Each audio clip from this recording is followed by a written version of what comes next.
Hey guys, Canon India today showed us two of their most anticipated cameras to come out this year, the 5DS and the 5DSR. The main difference between these two is that the 5DSR does not have an optical low pass filter, or it's rather cancelled out rather than it's not present there, much like the D800E if you will.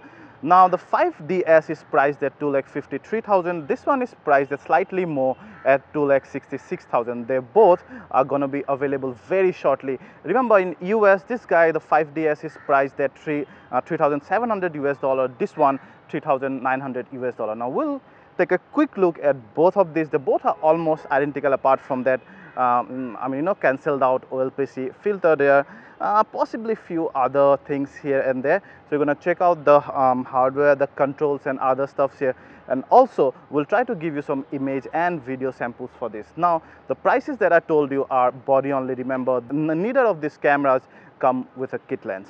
If you're already using high-end Canon cameras, then you'll be very familiar with the button layouts and designs overall. However, there is no headphone jack. Can you believe it?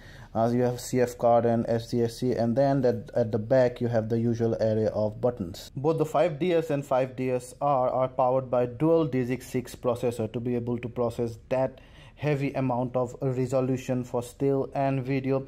Well, I was told that during video it also actually process 50.2 MP stills and then compress them to a very low low size still for video. I think about 2 MP, so that's great. It actually reads the whole sensor.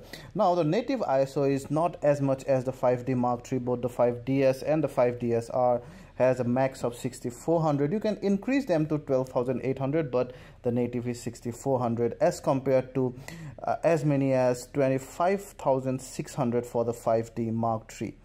Also, you have a USB 3.0 on the newer models as compared to USB 2.0 on the 5D Mark III. Now we'll come to the main feature that I want to talk about, not feature, main facet actually, which says that, or which points towards the fact that these cameras are not geared towards the video shooter. Mainly, as I told you before, there is no sound monitor system. There is no headphone jack. You have an external mic output but no headphone jack. Now that's really unusual for a high-end camera like this. Number two, you cannot shoot at 60 FPS. You can, the max it goes is the full HD 30 FPS, and you also do not have an uncompressed HDMI out. Now these three features, which are some of the very important features for the videographers, are absent with the 5DS and the 5DSR. Overall, you can see the image and video samples here. You tell us how you feel.